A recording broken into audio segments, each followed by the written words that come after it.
Welcome back to another edition of Arizona Wildcats Insiders Podcast. I'm your host, Troy Hutchison, and we are officially 17 days away from kicking off the 2025 college football season as Arizona will be taking on Hawaii in Tucson on TNT. The Wildcats versus the Rainbow Warriors. The last time the two teams faced off, Khalil Tate got stuffed at the 1-yard line in Hawaii as Arizona fell to the Rainbow Warriors during the Kevin Sumlin era. Now, we're in the middle of training camp. Arizona is gearing up for the season. We're on practice number 11, and the Wildcats and the staff have high energy. Brent Brennan has brought in new faces on the coaching staff with Seth Dagey taking over as the offense coordinator. Joe Salavea back with the program after playing here and coaching under Mike Stoops during the Mike Stoops era. Danny Gonzalez being promoted to defensive coordinator, and many more faces on the coaching staff. And then in terms of the roster, 61 total new faces on the roster via transfer or the 2025 recruiting class. So there's a lot of new faces there. They brought in tons of receivers. They brought in tons of offensive linemen, 20 offensive linemen total on the roster right now. And that number looks like it's going to be staying put at 20. New defensive players, a couple new D tackles, one old D tackle coming back, and TSA after spending a year with Texas. There's a lot of change for the Wildcats, and after a 4-8 season, there needed to be. There's no question that they had talent last year. It's just some injuries, eligibility issues, which Corey Krosky merit in terms of if he had eligibility or not, put the Wildcats behind the 8 ball. And to be honest, poor offensive coordinating play calling and poor offense coordinating job by Dino Babers, who just struggled as the Arizona offense coordinator and play caller with his offense being very vanilla, very stuck in the past, and not very creative or innovative. So Arizona went to Seth Dagey, made him the offense coordinator after he had 1 year at Marshall, where it was a successful year for the Thundering Herd, going 10-3. Marshall, even though he comes from an air raid background, being a Mike Leach disciple, Mike Leach, Sonny Dykes, all those type of air raid offensive guys, Graham Harrell, he learned from them. Yet Marshall was 20th in rushing in the country. They were one of the better rushing offenses. They're a high-tempo offense that he wants the pace of play to be up there. I don't know if it's going to be like a Rich Rodriguez where you're getting 80, 90, 100 snaps per game, but the more snaps, the better. It's going to be a high-tempo offense and a well-balanced offense, even though he comes from the air raid offense. Again, I think that's going to be more predicated to the Rich Rodriguez style, but a little bit more pass-happy. But in terms of up-tempo, attacking the defense, whatever way means necessary to succeed, and he stated in press conferences, he doesn't care about stats. He cares about the W. He doesn't care how they get it done. They could rush the ball for 300 yards or pass the ball for 400 yards. Dagey doesn't care. He just wants the result of a win. If you talk about receivers, hey, how many receivers do you want getting targets throughout a game?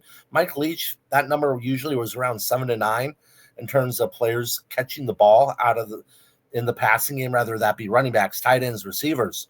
Seth Dagey, whatever means to get the job done, whatever means necessary. So that's what kind of type of attitude and that's what type of offense coordinator he is. And Brent Brennan hired him because of that. When you're talking to an air raid guy and he talks about how important it is to run the football in the fourth quarter, that turns heads. That interests people, and it interests Brent Brennan because not a lot of air raid guys talk about that. And to their fault, there have been great offenses with the air raid. It's come back and cost those air raid guys.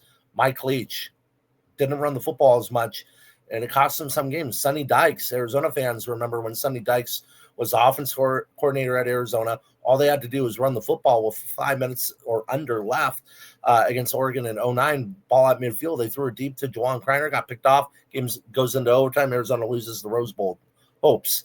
Run the football. You had two good backs there. Sonny Dykes again, Arizona versus Cal.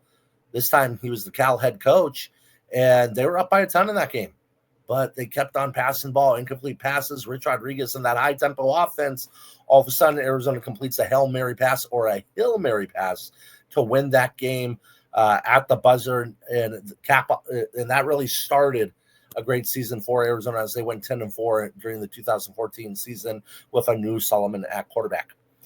But why do I talk about this? Because it's going to be a learning process for everybody on the roster, including quarterback Noah Fafita and Braden Locke, who are clearly the 1 and 2 quarterbacks on the roster. There's no secret about it.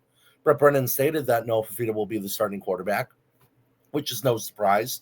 He's the most experienced, most successful, had 2023 success. Even last year when Arizona struggled, he had 18 touchdowns, 12 picks, and completed 61% of his passes. Most quarterbacks in the country, most teams in the country would sign up in a heartbeat for that. So it's no question that Noah Fafita is going to be the starting quarterback. There's no question that Braden Locke is going to be the backup quarterback after starting 18 games at Wisconsin, throwing 18 touchdown passes to his 12 interceptions or 11 interceptions in his playing career, playing against teams like Alabama, Michigan, Ohio State, Iowa, Big Ten, and SEC opponents. There's no question about it. But what do they need? They need snaps. They need snaps. They need to get in rhythm of this offense. And we've seen them do that. We're past week 2 here in training camp, and both quarterbacks have been getting all the first and second team snaps. Noah's working with the first team, strictly with the first team. Braden Locke is strictly working with the second team, and they're getting in rhythm. They're finding connections with receivers, running backs, and tight ends.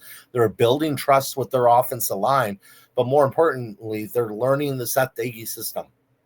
It's one thing to understand it, and Noah Fafita clearly has a great grasp of it, and read it, and call out play calls and know where you got to go here and here. But when everything's flying at 100 miles an hour, and people are looking to hit you as a quarterback, how do you react? And the only way you're going to react in a positive manner is by repetition. So, yeah, when Brennan was asked, hey, why haven't any of the other quarterbacks worked with the first and second team? Clearly stated, we're working in a new system. I want my guys to be ready. And to be frank, it's not a surprise. It makes all the sense in the world. No offense to Sawyer Anderson. No offense to Mason Bray. No offense to Luke Hagu from Phoenix. No offense to those guys. They're talented quarterbacks. But they're not going to see the field this season. Unless just crazy injuries happen and your top 2 go down, then all of a sudden you're in trouble and you're probably not winning very many games, no matter how good Sawyer Anderson is in terms of a 3-star high-level talent. Sawyer's a very good quarterback. He's not ready to play college down right now. Now, in a year or 2, maybe. But right now, no, you don't want Sawyer Anderson there. And he would grow. But the point is, you got to get your starter and your backup all the snaps they can get with the first 2 units. And Brennan and Seth Doege have done that. We've seen a lot of different, a lot of different looks, a lot of different schemes, a lot of different wrinkles in this offense that we can't fully disclose. But you're seeing each quarterback in Fafita and Locke get better each practice, have more of a voice each practice, guiding teammates in the right direction each practice. And that's what being a quarterback is all about, is being that vocal leader on the field, being that guy that understands the offense, being that guy knowing where everybody needs to be. And the only way you get there is by repetition and getting those snaps. So it makes all the sense in the world that they're getting all the snaps in the offense, and we've seen them get progressively better. Now, we have a long way before Arizona kicks off its season against Hawaii. So, I don't know, maybe the final week of training camp, do they get all the snaps? More than likely. I think one thing you might see is Braden Locke working with the second team and Noah working a little bit with Braden Locke working with the first team and Noah working with the second team. Again, Noah's going to be the starter. I'm just saying to get in repetition with everybody in the first 2 units. I could see them mixing that up a little bit as we get closer to game week, to prep week for Hawaii. You might see that just to get both quarterbacks familiar with both units. But it wouldn't shock me if nothing changes. And to be honest, I would bet nothing changes. But that would be one area where I could see it changing, is those 2 switch and just get some reps with those guys. But they're going to get all the reps, and they should. It makes the most sense. If Arizona is going to have a successful season, it's going to be because of its offensive line play, the changes that they've made offensively in terms of the coaching staff. Obviously, defense is going to play a huge role, but Noah Fafita's got to be great. Noah Fafita's got to be that leader, got to be one of the top Big 12 quarterbacks this season. Right now, he wasn't ranked in the top 10 in some lists. I don't think anybody really believes that, but there are some lists out there, and I can't remember the websites off the top of my head, that had him not as one of the top 10 quarterbacks in this league, in this conference. That's insane. That's absolutely insane and asinine. Noah Fafita is one of the better quarterbacks in this conference. I'd put him in the top 5. Even with the struggles last year, I think he's the top 5 quarterback in this conference.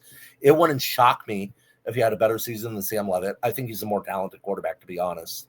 Noah didn't have a scatteraboo like last season, like Sam Levitt did. But you know what? That doesn't matter. You have to go out and perform.